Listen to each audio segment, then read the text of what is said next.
Hello. За бүгдэнд нь шинэ дугаараа минь төргийа. Тэгээд 42 маань дараагийн дугаарыг бичээр бэлэн болсон байна. За хайж зүвч. Юу байна да? Хай. Тайван сайхан да. За тэгээд хоёулаа сүүлийн дугаарууд дээр нэлээд олон ерөөхдөө стресс гэж ямар хөө зүйл байдаг уу? Тэгээд стресс тэр ерөөхдөө бол зурсан дуртаад за тэгээд өөр зүйлтэй ерөөхдөө илүү холбоод ярьсан. За одоо нэр нь удаа хэдүүлээ яг стресс дээрээ төвлөрөөд стресс нь өөрөө ерөөхдөө маш том сэдв. Ухаад бол ер нь бол дуусахгүй сэдв гэж хэлж болно. Дээрээс нь маш олон хүмүүсийн амьдралд саад бас хэрэг болдог зүйлсүүдийн нэг гэж хэлж болно. Тэгэхээр өнөөдөр хэдүүлээ стрессийн тухай илүү маш гүнзгий ярилцсан гэж хэлж болно. Стресс гэж сонсохоор айгу олон зүйл толгойд бууж байгаа ах тий. Мөнгөгүй байх, эсвэл ажлын ачаалал хэд нэмэгдэх, гэр бүлийн харилцаа муудах, хүүхдүүд хүсснээр байхгүй байх ч юм уу тий. Тэгэхээр аль эсвэл зүгээр гадаа яаравчлаад ажил эхлэх гээд байхад түгжирдэг ч юм уу. Эсвэл нэг төлбөр төлөх гэсэн чинь банкны апп нь уншихгүй байх ч юм уу тий. Яралтай гарч явах хэрэгтэй байна. Ийм мэтчлээ олон зүйлээ толгойд бууж байгаа. Миний хувьд бол гадаа сайхан нэг стрессийн зүйл бол наашаа хурж ирэх гээд ажил руугаа хурж ирэх гээд скутер унах гэсэн чинь миний апп маань уншихгүй хоёулынхаа дугаараа бичих цаг болох гэдэг. Тэр үед бас нэг жижиг стресс үүслээ. Yeah. Тэр бол тийм шүү. Тэгээ дээрэс нь хамгийн ер нь бол хүн болгон тохиолддог хамгийн том стресс бол мэдээж шалгалт болохгүй. Шалгалтын 7 хоног гээл тэгэл тэр бол бас л аимшиг стресстэй юм шүү дээ. Харин тиймэрхүү байдлаар хүн болгоны амьдралд стресс бол салшгүй нэг хэсэг бол байдаг. Жижиг том зарим хүмүүс нэг төрлийн стресс нь том зүйл байхаа зарим нэг хүмүүст болохоор яг адилхан стрессийн мөртлөө тэр нь ямар ч асуудалгүй жижиг стресс байдаг ч юм уу тий. Тэр стресс нь өөрөө бас харьцангуй ойлголт нэг хүний хувьд маш жижигхэн зүйл маш том хэмжээний стресс гэж болно. Нөгөө нь хувьд магадгүй маш том хэмжээний стресс нь маш жижиг стресс байдаг ч юм уу тий. Тэгэхээр ерөөдөө стресс нь харьцангуй хүн болгоны хувьд өөр ойлголт байдаг байгаа. За тэгвэл эхнээсээ хэдүүлээ явъя. За стресс гэж бид нэр сэтгэл судлалд юуг тодорхойлд юм бэ? Яаж тодорхойлд юм бэ гэж тэ. Стресс болохоор ерөнхийдөө бол хариу үйлдэл байгаа даа. Байнга гаднаас болон дотоодоос өдөөгч хэрхэн сэтгэл зүгээр хариу үйлдэл үзүүлж байна гэж тэ.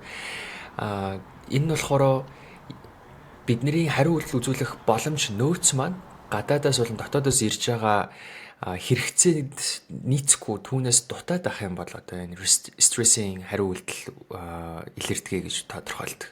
За үүнийг болохоор Лазарус болон Фолкман гэдэг судлаач нарын тодорхойлсноор тэ бид нэр гадаад болон дотоодын өдөөгчд хариу үйлдэл үзүүлэх гэсэн боловч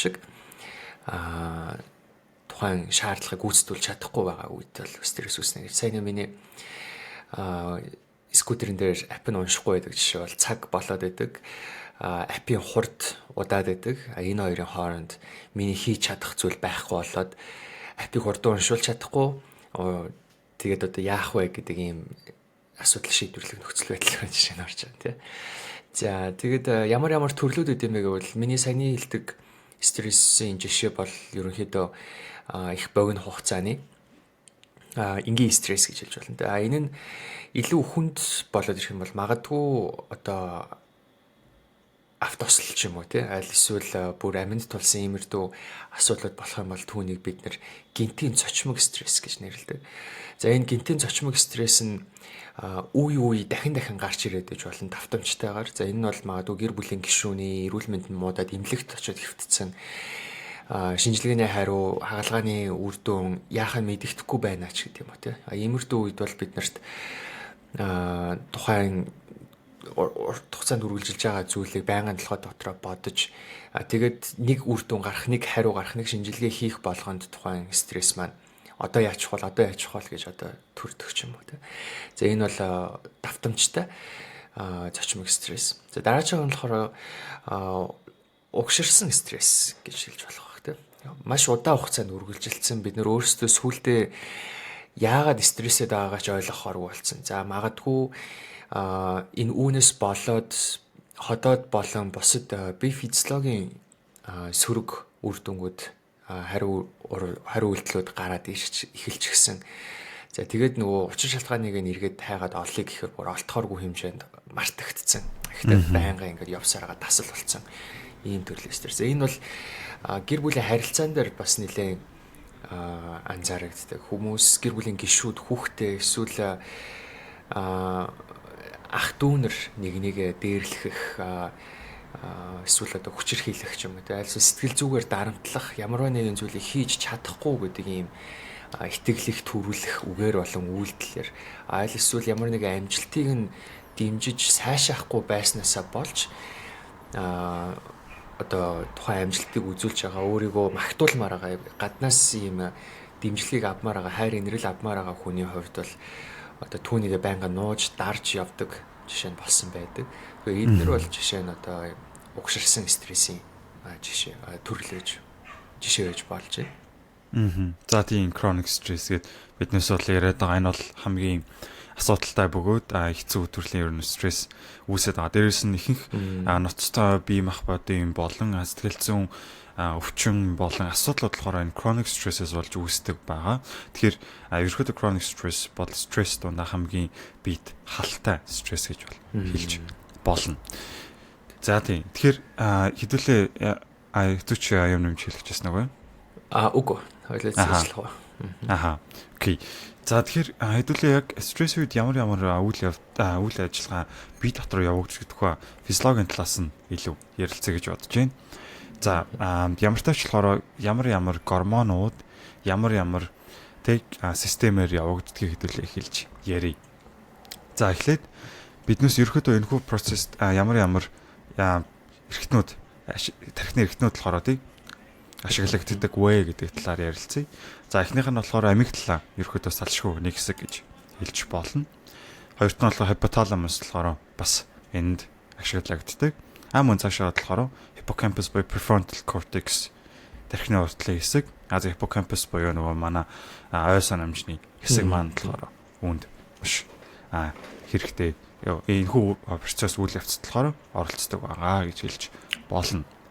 За тэгвэл эхлээд ямар нөхцөл байдлаар яаж оролцдог талаар ярилцъя. За амигдала нь болохоор биднээс хамгийн түрүүнд хамгийн сигнал орж ирэхэд тухайн сигнал нь за энэ нь болохоор асуудал биш үү? Энэс биднээс айх ёстой юу эсвэл үгүй юу? Ерөнхийдөө бол амигдала маань өөрөө асуудал тулгарсан байхад тухайн асуудлаас биднээс ямар реакц үзүүлэх вэ гэдгийг шийддэг тархины процесс хэсэг байгаа. За жишээлбэл энэ асуудал байх юм бол биднээс зогтох уу? Эсвэл асуудал биш байх юм бол тий биднээс энэ зүйлээс биднээс айх ёстой юу эсвэл үгүй юу гэдгийг нэгснөө хамгийн түрүүнд фильтр бол шүүдэг байгаа.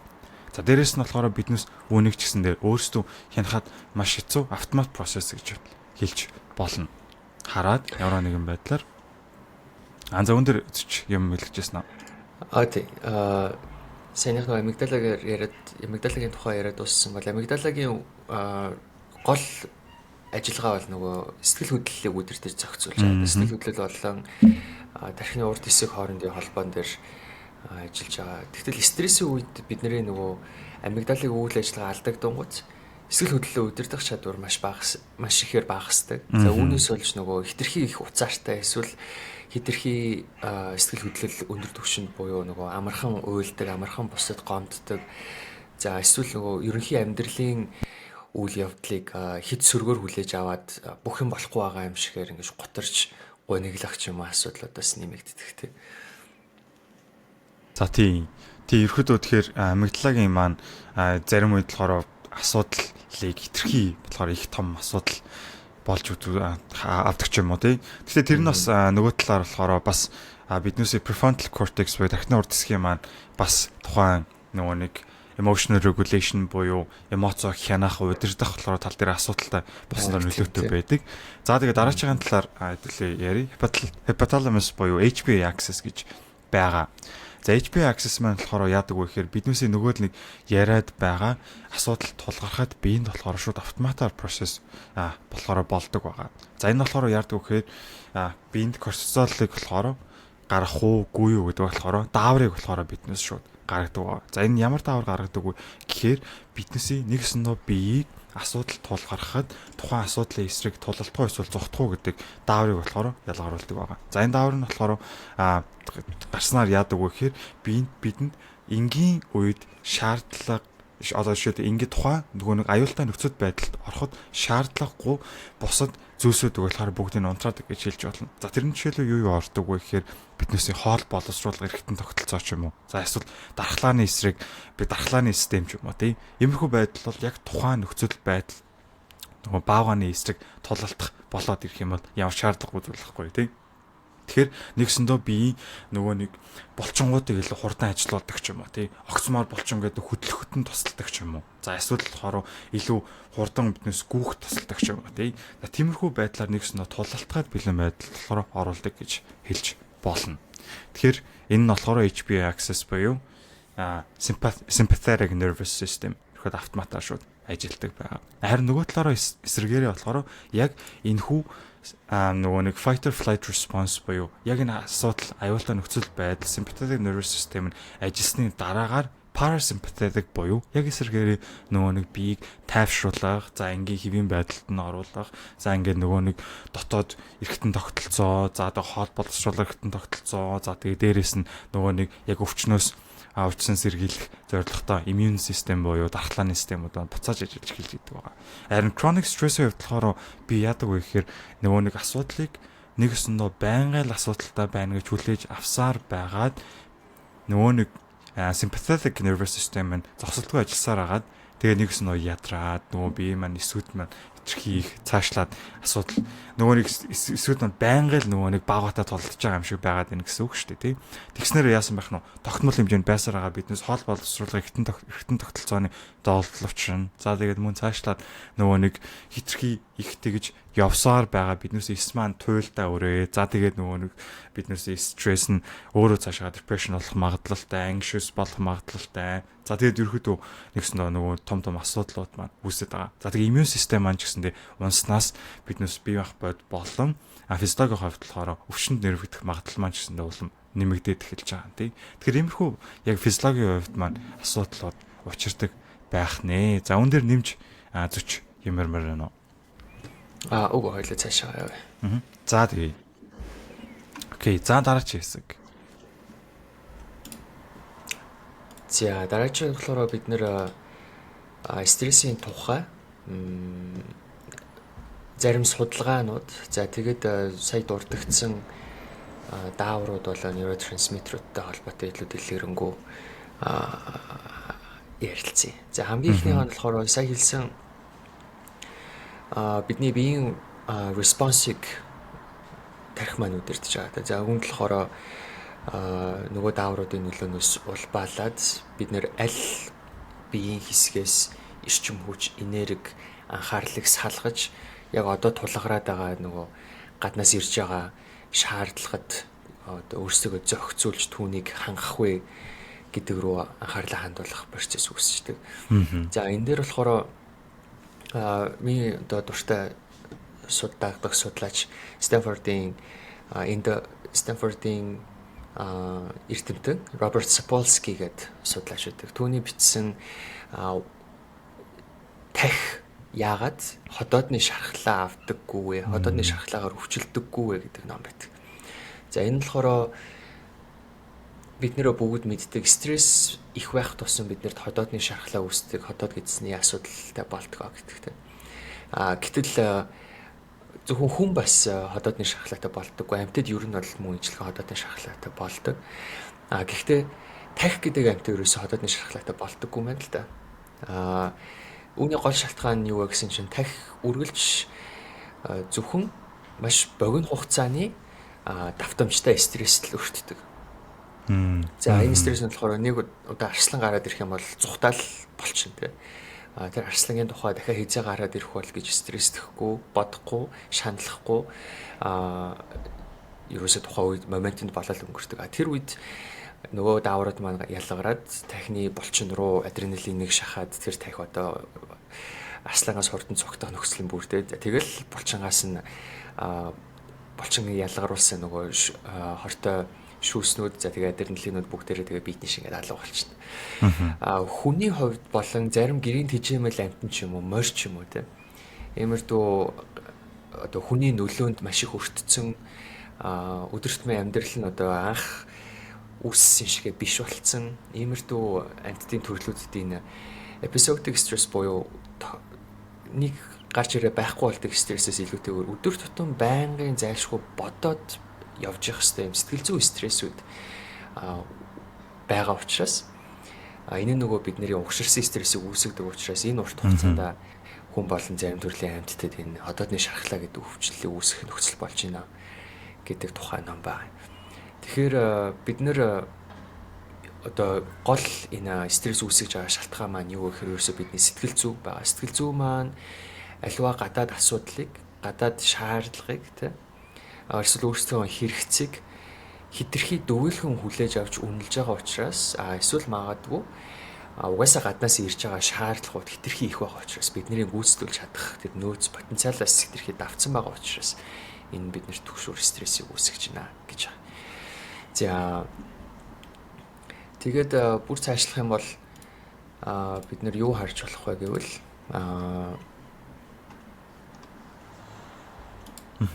За саяных дээр хальтаар нэг зүйл нэмээд хэлмээр санагдлаа. Тэгээд ерөөдөө стрессийн хувьд биднээс ярьж байгаа шүү дээ тийм. Маш их одоо биднээс стресс шаардлагатай болохоор нэг юмд бий болцсон гэдгийг ярьж байна. За тэгэхээр стрессийн систем нь өөрөө яаж үүсэж исэн бэ гэхээр өөрөө болохоор ерөөдөө маш perfect system байгаа. Ер нь бол стрессийн систем нь үүсэж байхдаа бол evolutionary perspective эволюцийн талаас хараад үзэх юм бол биднээс бол хамгийн хэрэгтэй хамгийн зөв ажиллаж байгаа систем бол стресс өөрөө байдаг байгаа. За тэгэхээр нэгсэндөө стрессийн систем хүнд бий болоход үүсэж исэн үе болохоор нэгсэндөө биднээс нөгөө агууд амьдарч ах үеэс хавлаад ерөөдөө энэхүү систем нь хүний биед үүсээд явж исэн байдаг байгаа. Тэгэхээр тухайн үед болохоор одоогийнх шиг ингэж шалгалтанд санаа зовн, за эсвэл маргааш дарагтаа презентацийн тавихтаа санаа зовн ч юм уу тий. Эсвэл нөгөө нэг төгсрээнд орох гэдгээс ахуулаад маш олон төрлийн стрессүүд болохоор тухайн үед бол байхгүй шүү дээ агууд амьдэрдэг байсан. Яг л энэ тагтай адилхан биднээс агуугаас гараад баагаа гараад ирэх үед болохоор биднээс сүргээрээ хамтдаа баагаа харах юм бол хоорондоо хамтран ажиллаад бидүүлээ баагааны эсрэг тултна. Эсвэл баагаа болохоор бүр аюултай байх юм бол биднээс тэр баагаанаас зүхтаана гэсэн тиймэрхүү болохоор л үйл ажиллагаанууд энгийн үйл ажиллагаанууд явдаг байсан байгаа. Харин эволюцийн нэг сул тал нь юу байдаг вэ гэхээр биднээс одоо үеийн хүний нийгмийн хөгжил болон одоо энэ байж байгаа аль хэзээний хөгжөөд явцсан нийгмийн хөгжлийг нэгсэндээ биднээс эволюцийн талаас бие махбодын хөгжил маань арай гүйцээг байна гэж хэлж болно. Ерөнхийдөө эволюцийн хувьд болохоор биднээс тухайн орчин нөхцөл байдалтай дасан зохицож бие физиологийн хувьд өөрчлөгдөхийн тулд маш олон сая жил өнгөрсний дараагаар нэгсэндээ биднээсийн физиологи болон бие махбодын болохоор өөрчлөлтүүд ордог байгаа. Харин биднээсийн нөгөө агууд амьдардаг байсан үеийн бие махбодын физиологийн хувьд одоо хүртэл байгаад байгаа. Тэр маань болохоор тухайн үед болохоор маш хэрэгтэй систем байсан бол одоо харин биднээсээ эсрэг болохоор ажиллаж эхлээд байгаа гэж хэлж болно. Тийм болохоор нэгсэндээ биднээсээ энэ стресстэй холбоотой маш олон асуудлууд болон энэ өвчнүүд болохоор үүсээд байгаа гэж хэлж болно. За тэгээд хөрвүүлжлүүлээд тэрний цаана байгаа физиологийн механизм нь юу гэхээр ерөнхийдөө бидний сэтгэл зүйн стрессийг зохицуулж байгаа төв маань өөрөө биеийн стрессийг зохицуулж байгаа төвтэй ижил нэг төв төр байдаг. Тийм учраас бид нэр сэтгэл зүйн гарвалтай биеийн өвчлөлүүдээр өвчлөх боломж байна гэсэн үг та. За энэ зөвхөн нөгөө саяны хэлдэг одоодны шархлаа биш цаашлаа зүрхний шигдээс эсвэл одоо зүрх судасны холбоотой асуудлуудыг үүсгэх боломжтой. Яагаад гэвэл бидний бид ялгарч байгаа бүхэл даавар нейротрансмиттерүүд цусаар дамжин тархаж байгаа мэдрэлийн эсүүдээр нэгэндээ одоо дамжуулагдж байгаа. Энд ялгарч байгаа стресс үүсгэгч дааврын хэмжээ хэдий ч нэ их байна, төдий ч нэ бидний цусанд одоо төр бодисын агуулмж өндөрсөж байна гэсэн үг. За энэ нь урт хугацаанд давтагдах тусам одоо иймэрдүү төрөл бүрийн бие өвчлөлүүд үүсэх боломжтой. За тэгээд цаашлаад бидний тархиндах хэсгүүдийн тухай ярьсан. Тэгээ хиппокампус болон амигдала гэх мэтчлэн. Тэгтэл хиппокампусыг бид нар бол хүний ой тогтоолт за тэгээд өлсөх цангах мэдрэмж зэрэг зохицуулдаг гэдгийг мэдж байгаа. Тэгээд стрессийн үед нөгөө зарим хүмүүс хэтэрхий хийддэг ч юм уу, альсвал зарим хүн огт юм идэхэ болчдөг. Тэгсэн мөртлөө ядарч цолтохгүйгээр ингээ яваад байх боломж бүрдчихдэг. Эднэр бол зөвхөн тухайн зохицуулаад удирдах байгаа тархины үйл ажиллагаа түр саатсантай холбоотойгоор болохоос биш биднэрт ямар нэгэн онцгой хүч чадал үүсээд байгаа эсвэл бидний сэтгэл зүй гажуудсан тохиолдол үйл явдал ерөөсөө биш бай та. Гэхдээ энэ ой санамжийг удирдах байгаа хэсгийн үйл ажиллагаанд урт хугацаанд тэгээд эргэн засагдахааргүй хэвийн хэмжээнд очихооргүй хор хөнөөл учирж гинөө гэдэг дээр Лупин болон бусад судлаач нар 1998 онд хийсэн судалгаагаар архаг стресстэй хүмүүс нас ахих тусмаа ой санамжийн чадвар буурж байгааг тогтоосон байна л да. Тэгэхээр залуучууд бол нөгөө урт хугацааны угширсан стресс хараахан өртөөгүй учраас магадгүй ой тогтолтын хувьд нөгөө ахмад настай хүмүүсээс ялгаатай байж магадгүй. Гэхдээ ямар ч байсан аль эсвэл угаасаа нас явахын хэрээр мэдрэлийн эсийн тоо цөөрөө тухайн мэдрэлийн эсийг идэвхтэй байлгаагүй улмаас бас иймэр дүүрдэн гарсан байж магадгүй. Гэхдээ эдгэр хүмүүсээс нэг ялгаа нь бол залуучууд архаг стрессгүй. Дээрээс нь архаг стресстэй залуучууд архаг стрессгүй залуучуудын хооронд харьцуулахаар архаг стресстэй хүмүүс нь бас насны бүлэгтээ одоо ой тогтоолын чадварын хувьд илүү доор байсан байна. Тэгээ ахмад насуудын хувьд бас тийм ялгаа байсан байна. Тэгэхээр бидний тархинд үзүүлж байгаа нөлөө зөвхөн эрүүл мэндийн биеийн болон сэтгэл зүйн эрүүл мэндээс гадна одоо танин мэдхүүн чадваруудад бас хэрхэн нөлөөлж байгааг бид нар харж болж байна. За тийм.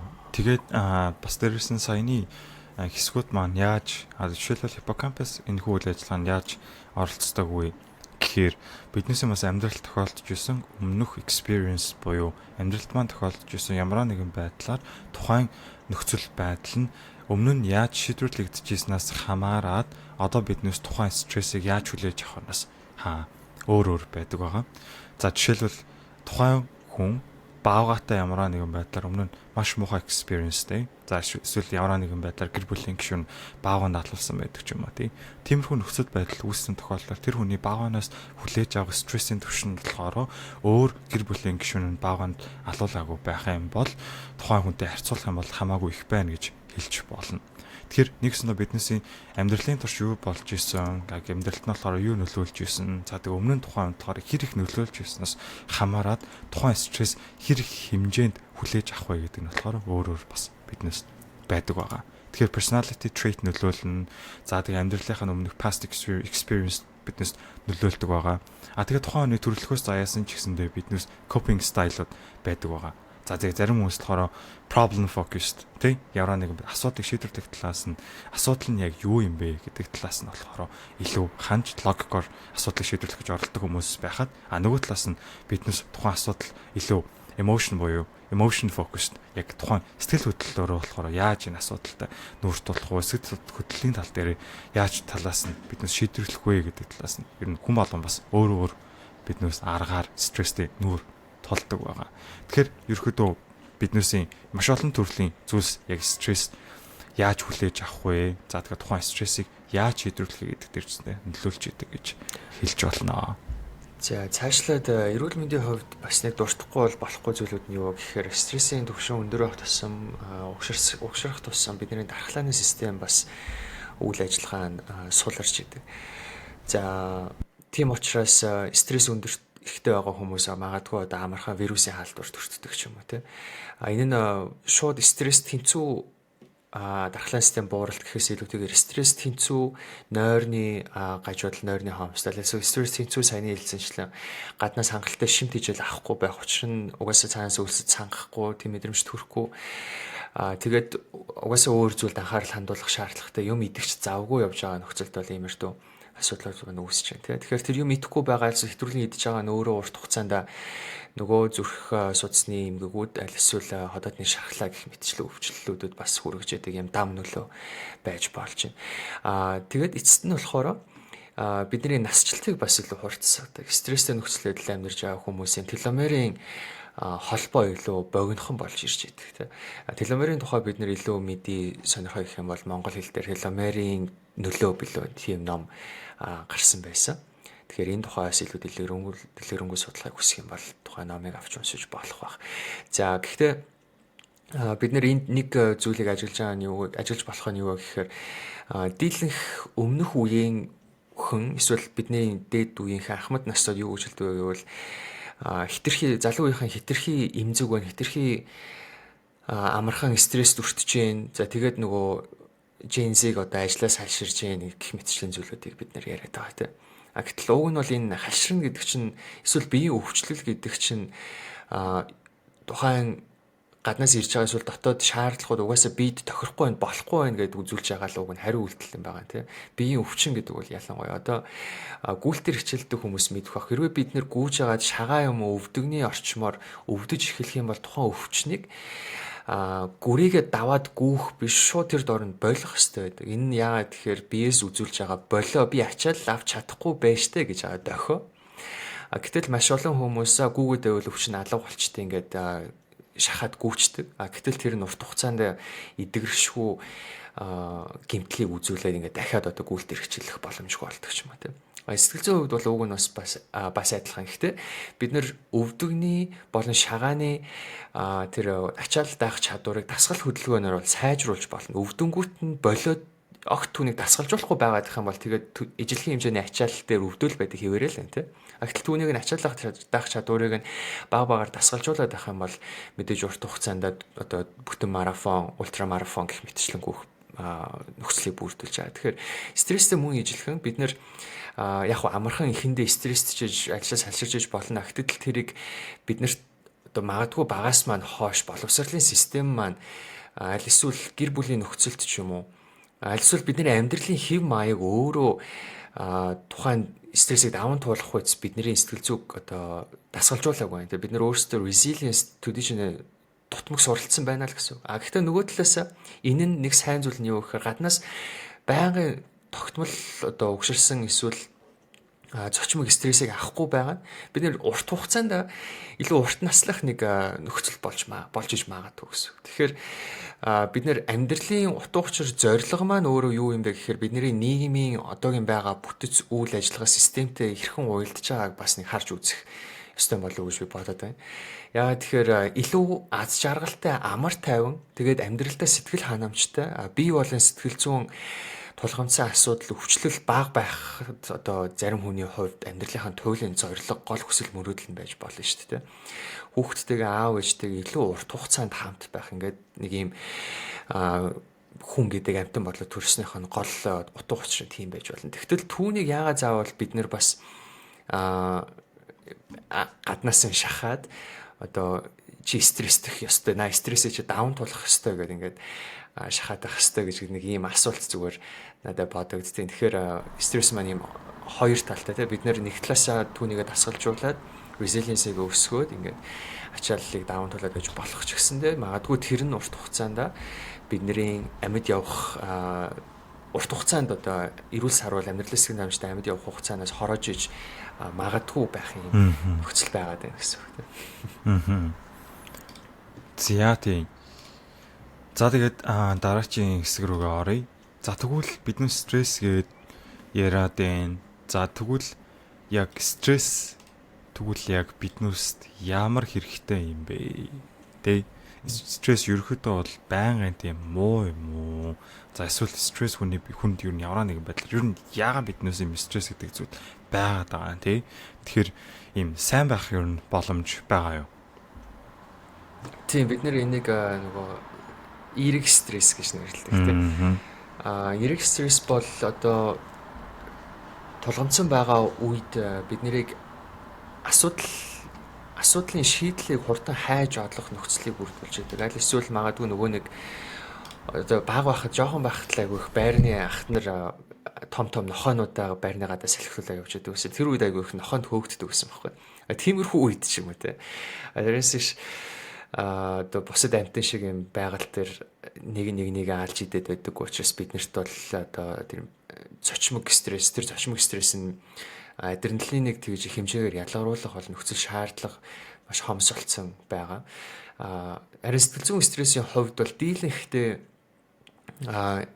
яг тодорхой нөхцөл байдал асуудлын шийдлийг хурдан олох боломж нөхцөлийг бүрдүүлж болох ч гэсэндээ зарим нөгөө түгшүүр өндөртэй хүмүүсийн хувьд эсвэл айдас өндөртэй хүмүүсийн хувьд стресс үүсэх нь улам танин мэдхүүн үйл ажиллагааг хомжидаг bandwidth гэж хэлдэг. Бид нэр интернетийн bandwidth гэж ярьдаг.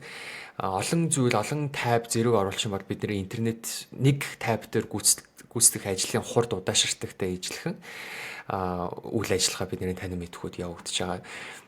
Тэгэхээр нөгөө анхны бас нөхцөл хүнд ямар байх вэ гэдгээс шалтгаалаад стресс богинохон байх юм бол эсвэл хэмжээ нь хүчин intensity буюу хүчний хувьд бага байх юм бол тэр эерэг стресс гэж бас тодорхойлох боломжгүй болчиход байгаа. Нөхцөл байдлаасаа тэгээд тухайн хүний суурь өгөгдөл танин мэдхүүн одоо чадварын онцлогоос шалтгаалаад янз бүр байгаад байгаа тийм. За тийм. Тэгэхээр хүн дээр болохоор биднээс болохоор эерэг стрессийг EU стресс гэж бол хэлгээд байгаа. Тэр нь болохоор ерөөдөө бүнд байж байгаа зөв ерөөдөө good стрессийг болохоор хэлээд байгаа. За энэ яадаг вэхээр хүн болгонд болохоор стрессing threshold буюу яг асуудал үүсэх болохоор тийм лимит болохоор байдаг байгаа. За энэхүү лимитээс дээшээ хитрхийх даваад эхлэх юм бол биднээс болохоор яг стресс болоод нөгөө төр нь муугаар нөлөөлөд эхэлнэ гэж бол хэлж болно. Харин тухайн лимитэнд хүрэхгүйгээр стресс нь өөрөө бас нөгөө талаар биднээс болохоор нөлөөлөх нь юу байдаг вэ гэхээр нэгсэндээ биднээсийн тухайн асуудал болон нөхцөл байдал болохоор шийдвэрлэх тал дээр илүү их мотивацжуулна. За илүү их анхаарал хандуулах тал дээр нэмэгдүүлнэ. За тэгээд мөн цаашлаад болохоор маш олон төрлийн болохоор аюутай байдаг байгаа. Давуу талууд байдаг байгаа. Харин тухайн лимитээс хитрээд ирэхээр сарын нөгөө хэлээд байгаа сөрөг үр дагаврууд маань гараад эхэлдэг гэж байгаа. Тэгэхээр нэгсэндээ биднээсийн хэлдгээр болохоор яг энэхүү зүйлээ sweet spot гэж байдаг байгаа. Stressing sweet spot. За тэр нь болохоор бүр нөгөө нэг их хэмжээний ямар ч стресс байхгүй болоод ирэх юм бол хүний өснө бүр илүү болохоор уйдаад за эсвэл болохоор нөгөө зүйл нь болохоор тийм ямар ч тийм сонирхолтой биш санагдаад тэр зүйлийг нэгсэндээ хайчдаг гэж хэлж болно. За энэ дээр болохоор хамгийн энгийн бөгөөд миний авах туртай жишээ юу байдаг вэ гэхээр тоглоом дээр харуулж болдог. За хитрхи амархан бөгөөд тоглоом байх юм бол биднээс болохоор амархан уйдаал тухайн тоглоомыг тоглохоо болоод ерөөдөө хайчдаг шүү дээ, тий. За тэгэнгүүт баг зэргийн хэцүү нөгөө нэг асуудлыг даван туулах мэдрэмж төрүүлээд за тэгээд нөгөөд асуудлыг болохоор чи хичээж агаад тий нэгсэндээ даваад гарчих юм бол тийм гоё мэдрэмж авдсан шүү дээ. Энэ тоглоомыг бидэнд давчлаач гэдэг юм уу тий. За жишээлбэл миний хамгийн энгийн нэг жишээ харагддаг болохоор Dota байдаг байгаа. За монголчууд болохоор ихэнх хүмүүс Dota-г болохоор мэднэ. За энэ болохоор яадаг вэ гэхээр анх хүмүүс эхлээд харахад бол маш их хэцүү, маш олон айтемнуудтай, маш олон зүйлсүүдтэй юм харахад ойлгоход маш хэцүү тоглоом. За яг зарим нэг хүмүүсийн хувьд болохоор яг сураад тоглоод үзэх юм бол тухайн хүмүүс болохоор энэ хэцүү зүйл нь өөрөө нөгөө түнээс болохоор таашаал аваа тухайн зүйлийг сураа. За энэ болохоор өөрөө болохоор асуудал гэхээсээ илүүтэйгээр нэгс чаленж болж ирдэг байгаа. За ерөөдөө стрессийн үед болохоор зөв стрессийн үед болохоор асуудлыг юу гэж хардаг вэ гэхээр энэ нь болохоор надад аюул учруулах зүйл байна уу гэхээс илүүтэйгээр үүнийг чаленж гэж харах юм бол яагаад гэвэл таныг болохоор сорж байгаа сорилт гэж харах юм бол асуудал гэхээс илүү сорилт гэж харах юм бол тэр нь болохоор зөв стресс болно гэсэн үг. Тэгэхээр сорилт гэж харчих юм бол та үүнийг даван туулахын тулд таны бие махбод болохоор ажиллаж байна гэж хэлж болно. За хоёрдугаар нь болохоор duration буюу тухайн зүйл болохоор хэр удаан хугацаанд үргэлжлэхээс хамаарат болохоор энэ болохоор сайн стресс, муу стресс гэж бол байгаад байгаа. За сайн стресс болохоор хөвчлэн богино хугацаанд үргэлжилдэг. Харин муу стресс нь болохоор богино хугацаанд болон урт хугацаанд болохоор үргэлжилдэг байгаа. За тэгэхээр тухайн нөхцөл байдал үйл явдлаас шалтгаална. За харин гурав дахь нь болохоор control. Тухайн зүйлийг таны хяналтанд байна уу эсвэл таны хяналтаас гадуур байна уу гэдгээс шалтгаалаад энэ сайн стресс, муу стресс болоход нөлөөлдөг байгаа. Сайн стресс нь яадаг вэ гэхээр таны хувьд болохоор тухайн нөхцөл байдлыг хяналтандаа авах боломж байх юм бол тэр нь өөрөө болохоор сайн стресс байна гэсэн үг. За харин таны хяналтаас гараад өөрөө хянж чадахгүй мөртлөө таны стресс үүсгээд ирэх юм бол тэр нь болохоор танд муугар нөлөөлөд эхэлнэ гэж хэлж болно. За 3 дахь нь болохоор emotional impact буюу таны сэтгэл зүйн эмоцийн хувьд болохоор яаж сэтгэл хөдлөлийн хувьд яаж нөлөөлдөг вэ гэдэг тал дээр.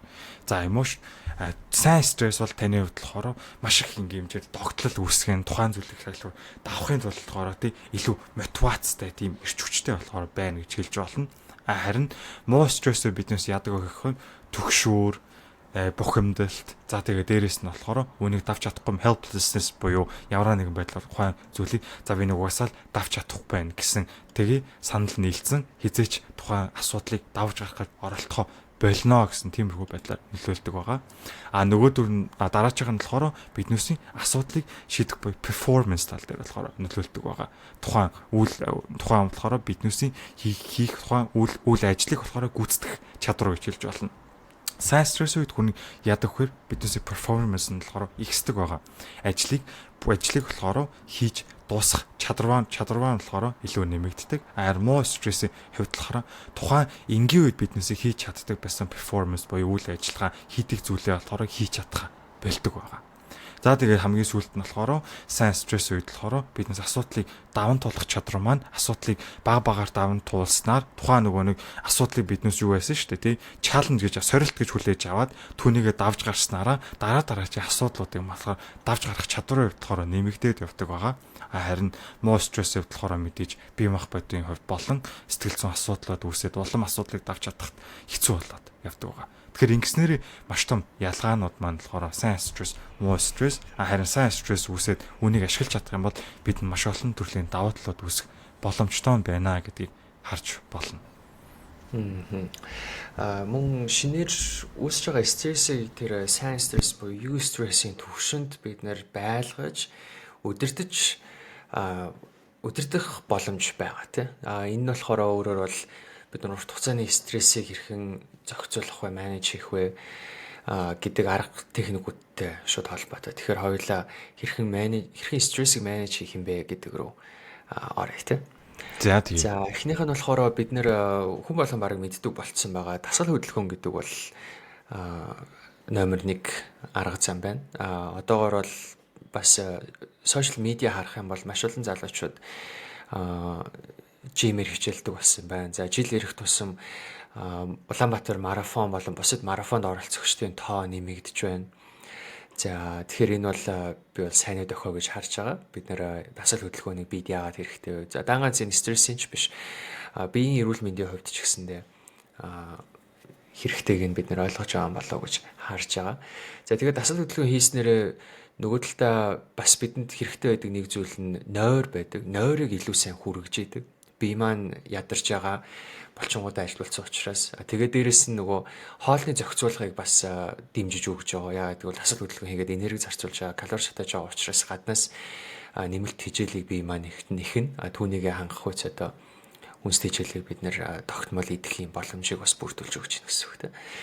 За тэгэхээр дасгал хөдөлгөөн хоол, нойр маань ийм хоорондоо холбоотой үйл ажиллагаанд болж ирж байна. За хоёрдугаарт болохоор дараагийн нь болохоор бидний анхаарал төвлөрүүлэх чадварын дасгалууд байж болж байна. Яагаад тэгэхээр стрессийн үед ерөнхийдөө аль эсвэл стрессийг нөхцөлдүүлж байгаа нэг нөхцөл нь юу гэхээр бид нэр анхаарлыг тогтвортой удирдах чадахгүй байгаагаас үүсэж байгаа боломж байгаа. Өөрөөр бол хэтэрхий олон асуудал амьдралд тулгараад ирэнгүүт үүнийг эдгээр хооронд одоо анхаарлыг шилжүүлэх, attention shifting хийх, үүнээс болоод алдаанууд гарах. Тэгээд дахин ийм шинэ стресс үүсэх нөхцөлөд бүрдэж. Тэгэхээр бид нар уг нь бол амьдрал үүсэж байгаа асуудлуудыг нэг нэгээр нь маш тогтвортой анхааралтайгаар шийдээд явах юм бол нөгөө стрессүүдээ урт хугацаанд хадгалаад лавшруулад байхгүйгээр дор нь гүйцэтгээд явах боломж бүрдэнтэй. За тэгвэл энэ анхаарлыг төвлөрүүлэх дасгалуудын нэгт нь бол нөгөө дасгал хөдөлгөөн ороод ирнэ. Дасгал хөдөлгөөнийг хийж явахдаа бид нэр хэрхэн гэмтэж бэртэхгүйгээр хэрхэн үр дүнтэй яг булчиндаа одоо очиж нөлөөлөх үе скантилээ өөрөх үе ч юм уу те аль эсвэл гүйж байгаа үед бол хүлний тавилт өвдөг хоорондоо хавирахгүй байх дээр анхаарлаа хандуулж за тэгээ амьсгалаа зүг гаргах гэх мэтчлэнээр анхаарал төвлөрснөөр энэ бол нэг төрлийн дасгал болчдөг. За хоёрдуурт бол зүгээр энгийн бясалгалын дасгалуудыг бид нэр хийж болно. За өмнө бас л зөндөө дурдчихсан Анаpanasati гэдэг энгийн нүдэн айнаад эсвэл хөвтөж байгаа ингээд амьсгалж байгаа мэдрэмжэн дээр агаар хамраар ороод уушиг руу орж байгаа дээр төвлөрөөд эсвэл амьсгал авах үед гэдсэн хөвлийн хэрхэн дээшээ доошоо хөдөлж байгаа дээр төвлөрөөд 5-10 минут л зүгээр суучих та. Гэхдээ энэ хоорондоо болохоор анхаарал өөр тийшээ яваад өөр зүйл бодогдоод байх юм бол эргээд нөгөө хөвлийн дээрээ хамар хамрын үзүүр дээр тэгээд энэ хамар хоолоогоор орж ирж байгаа агаар дээр анхаарлаа байн татаж авчираад явангууд нь анзаарч татаж авчрах ийм дасгал байгаа. За цаашлаад бол бид нэр танин мэдхүүн хувьд ямар үйл ажиллагаанууд хийж болох вэ гэвэл бид нэр танин мэдхүүн дахин шинжилгээ гэдэг зүйлийг хийж болно. За энэ болохоор бидний мэддэг CBT буюу танин мэдхүү зан үйлийн терапи гэдэгтэй холбоотой гарч ирж байгаа дасгал ойлголт. Өөрөөр бол бидний үзүүлж байгаа хариу үйлдэл бүхэн бидний танин мэдхүүн код буюу дасал болсон ойлголтуудтай шууд холбоотой байдаг. За энэ дээр болохоор шууд одоо саанд орж иж байгаа нэг жишээ нь юу гэхээр нэг эмэгтэй кофе барьж явж байгаад ажил руугаа яараа кофе барьж явж байгаад нэг дасгал хийжсэн гүйжсэн залуутай мөргөлдөөд кофений хувцаар нь дүр асгарчлаа гэж боддог. Энэ үед болохоор нөгөө стресстэй яарцсан байсан. Тэгээд дээрэс нэг хам хувцсан норчж байгаа эмэгтэй хувьд болохоор залуу руу шууд маш хүчтэй ууралж байгаа. Хөөш чи чин одоо сохор юм уу замаа хараач гэдэг ч юм уу те. Тэгсэн чинь нөгөө залуу өдөөс нь уучлаарай тийм би сохороо миний хараа асуудалтай харааны бэрхшээлтэй хүн байна гэх юм бол тэр үед эмэгтэйд ямар санагдах уу гэвэл яана угаасаа л ийм байсан биш те. Гэтэл би одоо түүнийг нь бодохгүйгээр ингээд эмзэг зүйлийг нь ярьчлаа гэдэг ч юм уу те. Хэрвээ бид нэр анханасаа шууд тэр респонс үзүүлэхээс өмнө магадгүй энэ хүн харааны бэрхшээлтэй болов гэж ботсон бол нөгөө нэг стресс респонс гарч ирэхгүй тэр үедээ зохицуулагдах боломж байсан байна. За энэ болохоор нэг жишээ. Тэгэхээр бид нэр нөхцөл байдал болон бидний шууд хийж байгаа дүгнэлт автоматар хийгдэж байгаа дүгнэлт маань дийлэнх тохиолдолд юу байна гэдгийг нэгдүгээрт анзаараад олж аваад те. Үүнийг болохоор өөрөөр бол emotional script гэж бас нэрлэдэг. Бидний сэтгэл хөдлөл ямар үед ямар үйл явдал бидний одоо нэг төрлийн сэтгэл хөдлөлийг үүсгээ триггердэд өдөөгд байна гэдгийг олж анзаарах.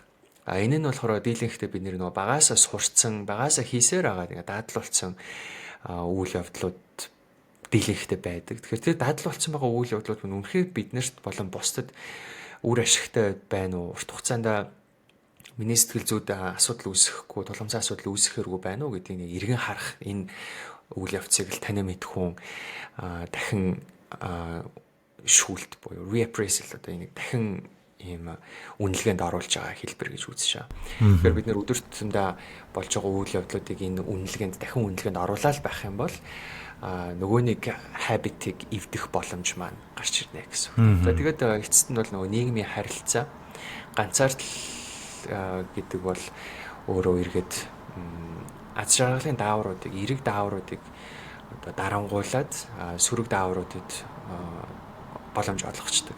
Бидний эерэг сөрөг дааврууд маань тархинд яаж юу нь бол ажилтдаг юм бэ гэхээр үргэлж нэг нэгээ оролж байждаг. Хамтдаа байх боломж маш бага. Яагаад гэвэл нэг мэдрэлийн үйл ажиллагаа, нэг одоо даавар үйлдвэрлэгчийн үйл ажиллагаа үргэлж нөгөөгөө дарангуулж ажиллаж байдаг гэсэн. Тийм учраас бид нэр хүчээр одоо эерэг даавраа ялгаруулах үйл ажиллагаанууд хийх нь эргээд сөрөг даавруудаа дарангуулна гэсэн. Өөрөөр бол одоо сэтгэл нөлөөт эм бэлтэмлүүд байгаа. Тийм магадгүй депрессийн үед уудаг серотонины нэмэгдэл зэрэг нь юу хийгээд байна вэ гэхээр серотонины хүчээр механикаар нэмэгдүүлж бидний сэтгэл готрол үүсгээд байгаа кортизол болон бусад даавруудыг дарангуулж байгаа юм хэлбэр байдаг. Тэгэхээр нийгмийн харилцаа гэдэг бол одоо social antidote гэж нэрлэгддэг тийм. Бидний урт хугацаанд стрессгүй, аюулгүй, амар тайван сэтгэл ханамжтай амьдрахын нэг гол бараг хамгийн том гол хүчин зүйл нь гэж хэлж болно. Энэ дэр бид нөгөө Harvard-ийн домог болсон судалгааг ярьж болно. Одоо 80-аад жил үргэлжилж чинь 2 дугаар дайнаас хойш гэхэр чинь. Энд 2 дугаар дайнаас хойш урт хугацаанд хийсэн судалгаагаар бол одоо 80-90 хүрж байгаа эрэгтэйчүүдийн дийлэнх нь эрэгтэйчүүдийн үр дүнгээс харах юм бол нийгмийн харилцаа аз жаргалтай гэр бүл гэдэг тэр хүмүүст одоо хүнд төвшний биеийн өвчлөл байхгүй, сэтгэл зүйн тулгамдсан асуудал байхгүй, эсвэл мансууруулах бодисонд донтоогүй энэ ийм амьдралын хэв маягийг тэгээд дээрэс нь урт хугацаанд амьдарч байгаа тийм гол хүчин зүйл шалтгаан байна гэдэг дүгнэлт гарсан байдаг. За тэгээд нэмэлтээр бол бид нэр reflection буюу journaling дасгалуудыг хийж болно. Энэ маань reflection буюу одоо эргцүүлэн бодож байгаа үйл ажиллагаа маань бидний амьдралд болоод байгаа үйл явцыг илүү нухацтай сэтгэх боломжийг олгож идэг. Тэгэхээр яг монголчуудын хувьд зарим хүмүүс юу гэж үздэг вэ гэхээр бид нар бага наснаасаа хойш энэ эргцүүлэх дасгалыг тогтмол хийж байгаагүй учраас зүгээр бид нар бодоод явчих юм бол ерөөсөө үр дүнтэй байж чадахгүй гэдэг талтай хүмүүс байдаг. Одоо тэрийг бодсон бол бас үнний ортой бид нар бага байхаас хойш амьдрал тохиолдож байгаа үйл явдлуудыг reflection хийдэг хичээл дасгалууд нэх байгаагүй юм шиг санагдаад байгаа. Дийлэнхдээ нэг юм уншаад түүнийгээ дахин үйлдвэрлэдэг, түүнийгээ бадсаж бичдэг. Аль эсвэл нөгөө зохион бичлэг бичдэг. Зохион бичлэг бол дийлэнхдээ нөгөө мөрөөдөл болоо явцдаг. Яг амьдрал тулгараад байгаа жинхэнэ асуудлууд эсвэл өөрийн ур чадвар, өөрийн потенциалын тухай нэг хэрэгцүүлдэггүй байсан юм шиг санагдаад байна. Тэгэхээр нөгөө зүгээр за өнөөдөр чи юу боллоо гэж бодхоос илүүтэйгээр яг илүү түүнийг нухацтай бодоод бичих үед нөгөө танин мэдхэн үйл ажиллагаанд баруун зүүн тарих хоорондоо мэдээллийг эрчимтэй солилцож ингэж чаддаг учраас одоо бичих гэдэг маань юм давуу талтай байж болно гэж үзээд байгаа. За тэгээд эцэст нь болохоор байгальд гарахтай. Ногоон хүрээлэн, ногоон орчин гэдэг өөрөө шууд нөгөө эрэг даавруудыг нэмэгдүүлээ сөрөг даавруудыг дарангуулж идэг. Тэгэхээр ногоон орчинд заавал гараад алхах уул хад руу заавал явах шаардлагагүй. Ер нь бол байгалийн дуу чимээ дээрэс нь өрөөний тогтчлолт байгаа орчин өөрөө ногоон өнгөтэй байгалийн дүр зурагтай байхад бидний эрэг даавар өөрөө ялгарч идэг. Энэ дээр бол маш олон судалгаанууд байгаа. Тэгэхээр nature screen time болон physical nature time хоёр хоорондоо чанарын ялгаа бараг байхгүй байна гэсэн үг тийм. Тэгэхээр бид нэр энэ ийм байдлаар бас өөрсдийнхөө стресс анхаарал хандуулах боломжтой байна. Тэгэхээр энэ байдлаар бид нэр стрессээ нөгөө удирдах боломж маань илүү нэмэгдэж байна. Өөрөөр бол стрессийг бид нэр эерэг түвшинд нь байлгаад байх боломжтой болчихно. Тэгээ стрессээ бид нэр эергээр өөрсөндөө урвуулан ашиглах чадвар суралцж байна гэж хэлж байна тийм. Бид нэр we are taking advantage of our stress байхад л тийм. За тийм. Тэгэхээр яагаад бид нөөс ингэж нөгөө нэг маш олон талаас нь ингэж механизмын тайлд маш олон хүмүүс ер нь стрессийг өөрсдөө ерөөхдөө юу байдгийг хэн болов мэдж байгаа шүү дээ стресс гэж юу юм гэдэг.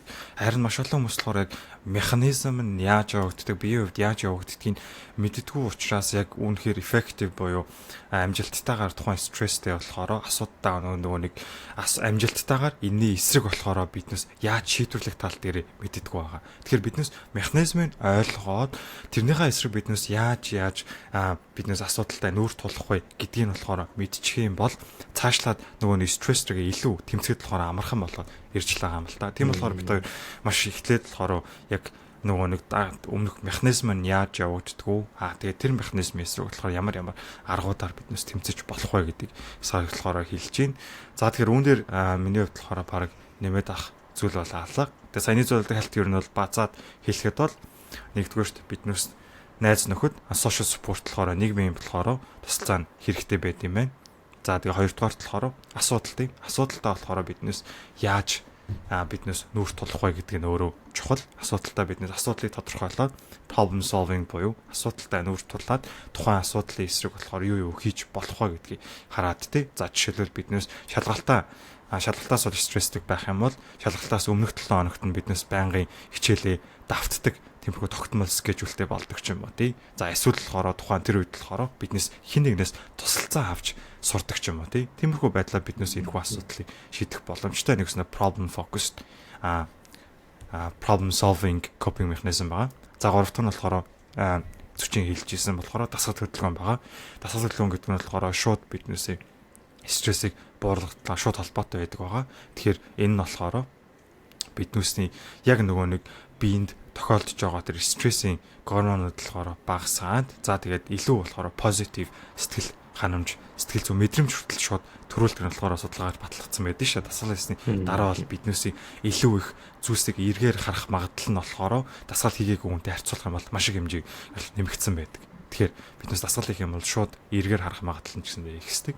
За тэгээ гуравт нь болохоор биднүүсийн хэлсэн нөгөө нэг тайван байдлаас relaxation буюу mindfulness тэгээд амьсгалын техник байгаа. За энэ нь болохоор биднээсийн төрүүлсэн parasympathetic nervous system-ийг шууд ажиллаулдаг байгаа. За тэр нь болохоор яадаг вэхээр биеийг болохоор тайвшруулах тэр автомат механизмыг зүгээр жирийн да хамраараа амьсгаа аваад амаараа гаргаснаар шууд тэр системийг ажиллуулж эхэлнэ гэж хэлж болно. Тэгэхээр та бүхэн маш олон хүмүүсээс нөгөө нэг амьсгалын дасгал гээд энэ би ингээд энийг бүр өөр дээрээ ингээд мэдрээд хүмүүст ингээд хэлэхээр ингээд итгэдэг байхгүй. Та маш энгийнээр стресс болон маш олон нөхцөл байдал өвдөлт стресс за нөгөө нэг уурлах, уцаарлах, бохимдох гэдэг маш олон зүйл дээр биднээс хамгийн энгийн бөгөөд тухайн үедээ асуудалтай нүр тулгарах боломж нь юу байдаг гэхээр зүгээр амьсгалах байдаг байгаа. Тэнгүүт биднээс ингээд маш олон хүмүүсээс за амьсгалаад юу гэж тиймэрхүү юм болж идэг. Наа чи угаасаа болдгоо штэ гэж хэлдэг. Тэгвэл тэр хүмүүсийн гаргасан алдаа нь юу байдаг вэхээр зөв амьсгалж сураагүй болохоор бас маш их алдаа байдаг байгаа. Тэгэхээр хамгийн их ер нь бол зөв амьсгал юу байдаг вэ гэхээр нэгдүгээр хамраараа болохоор амьсгалаа аваад сайхан гүнзгий амьсгаа аваад за хамраараа авсан амьсгаанасаа 2-оос 3 дахин удаан хугацаагаар амаараа удаан гаргана гэж хэлж болно. Ингэснээр та зүгээр дараа нэг удаа заяа зүгээр л уурсан үедээ маш их стресссэн үедээ зүгээр энэ амьсгалах надад туслах уугүй юу эсвэл энэ ингээд юу болох уу гэж бодохгүйгээр зүгээр л шууд миний саяны хийснийг хийгээд тушаад үзээрэй заяа. Та зүгээр л юу ч бодохгүйгээр зүгээр тарихгүй юм шиг шууд л энийг хийгээд эхэл. Яг тухайн ууралсан эсвэл яваад тэр үедээ зүгээр юу ч битгий бодцоо. Зүгээр л шууд юу ч бодохгүйгээр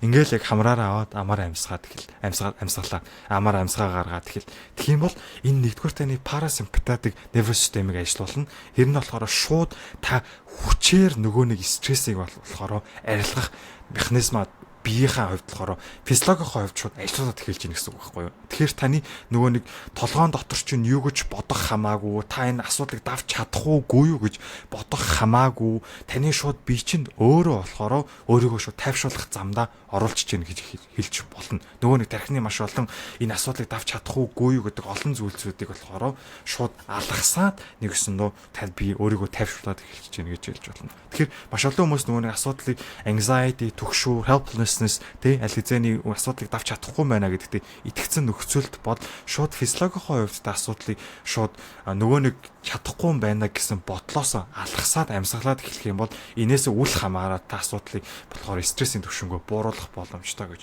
хэлж болно. Тэгэхээр та дараачуудаа заавал энийг туршаад үзээрэй. Амлын энэ бол үнэхээр ажилдаг шүү. Гол нь та зөв амьсгалж бол хамраараа аваад амаараа гаргах тий. За тэгээд иймэрхүү байдлаар биднээс асуудалтай стресстэй нүүр тулж болох нэ.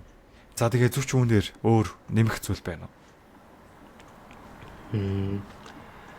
Тэгээ энэ дээр болохоор хүмүүс бид нэрийг одоо хитрхи имзэг байна ч юм уу те. Стрессээс үүдээд янз бүрийн асуудлууд үүссэн үед энэ болохоор жишээ нь одоо хосын харилцаанд бол стрессээс үүдэлтэйгээр бэлгийн тур хүсэл буурдаг ч юм уу. Аль эсвэл хэд их ажлын ачааллаас үүдэж жижиг алдаанууд гарах үед ч юм уу те. Бид нөгөө өөрсдийгөө инэрч хайрлах нь айгуу чухал.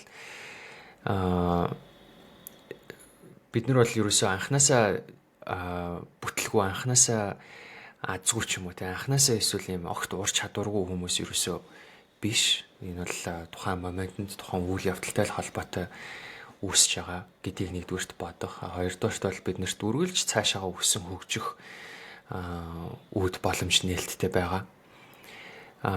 Тэгэхээр яг одоо чадж байгаа зүйлээ хийж байгаа гэдгээ бүрэн мэдж байгаа бол түүндээ итгэлтэй байгаа бол алдаануудаа уучлаад амьдралд өрнөж байгаа асуудлуудыг бас хэцүү хугацаанд байгаад байхгүй болно гэдгийг нь хараад дээрэс нь бид нар бүгдээрээ төгс хүмүүс биш те.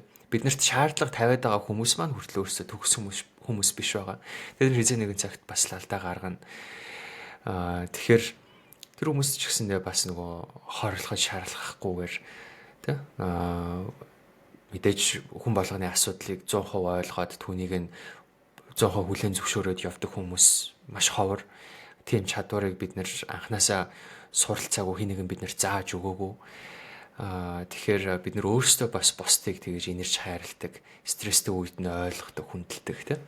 Тэр хүмүүс ямар асуудал туулж байгаа бол гэдгийг ингээ харж үзээд бас ингээ өрөвч зөөлөн байх чадвар бас чухал болов гэж бодож байна. Тэгээ бодлоо. За тэгээд өөрсдөө алдаа гарах боломжийг олго. Алдаа гэдэг бол дараа нь тухайн асуудлыг даван гарч чадах ерөөдөө нэгснөө тренинг хийж ийн гэж хэлж болно. Алдаа гарахгүй гэж байдгүй. Алдаа гарснаар биднээс юун дээр алдж байгаа мэддэг болно. Тэгээд түүнээсээ цааш суралцаад явна. Хэзээж алдаа гарахгүй, асуудал тулгарахгүй, стресст өртөхгүй яваад байгаа юм бол биднээс амьдрал зогссон байна л. Ер нь амьдралд урагшлахгүй зогссон байгаа хүмүүс л ямар ч асуудалд орохгүй, стресст өртөхгүй явж яадаг. Тэгэхээр ямар нэгэн байдлаар та стресст өртөөд асуудалтай нүр тулгараад явж байгаа юм бол та ямар нэгэн аль нэг тийш явж гинаа л гэж өөрийгөө бас бодох хэрэгтэй. Тэгэхээр нэгсэндээ тухайн асуудалтай нүр тулгараад зөвөр даван тулаад суралцсан бол энэ бол бидний амьдралаа яаж болох хамгийн том зүйлсүүдийн нэг бол байх боломжтой. Тэгэхээр хинээс тусалцаа авахаас эзэж битгий. Хэрвээ ямар нэгэн байдлаар хэцүү байх юм бол өөртөө хэцүү байна гэдгийг илэрхийлээд бид сурах хэрэгтэй. Үүнийг илэрхийлэхээс эзэж битгий. Тэгээд бид шаардлагатай хэмжээний тусалцаагаа биднээс нэгнээс аваад тэгээд нүр тулаад тэгээд үүнийхээ давж гарах чадруудыг суралцаад явах юм бол биднээс стресс гэдэг зүйлийг өөртөө ашигтайгаар ашиглаж болох юм байна гэдгийг энэ дугаараа биднээс хэлэх гэж зорилоо. Тэгж чадах хэмжээгээр биднээс механизмыг ойлгоод үүнтэйг нуртулж чадах юм бол стресс гэдэг зүйл бас тийм ч муу зүйл биш юм байна гэдэг тал дээр болохоор бас ямар стресс нь сайн, ямар стресс нь муу гэдэг болохоор биднээс өнөөдөр ялгааг гаргах гэж хичээлээ гэж хэлж болноо. За тэгээд энэ хүртэл сонссон бүх сонсогчдод баярлалаа. Тэгж чадхаараа өнөөдөр бидний стрессийн талаар ярих гэж хичээлээ. За тэгээд үргэлжлүүлээ та бүхэн доор коммент зэгт асуулт байх юм бол үлдээгээрэй. Тэгээд дараагийн дугааруудаас юуны талаар бид та бүхэн ярилцмаар байна. За эсвэл асуумаар байна. Тэр бүгдийг үлдээгээрэй. Тэгэхээр чадах чинээрээ бит хоёр судалгаагаа хийгээд тэгээд тайлбарлахыг хичээнэ. За тэгээд баярлалаа. Дараагийн дугаараар бүгдээрээ уулзъя. За баярлалаа баяр та. За баярлалаа.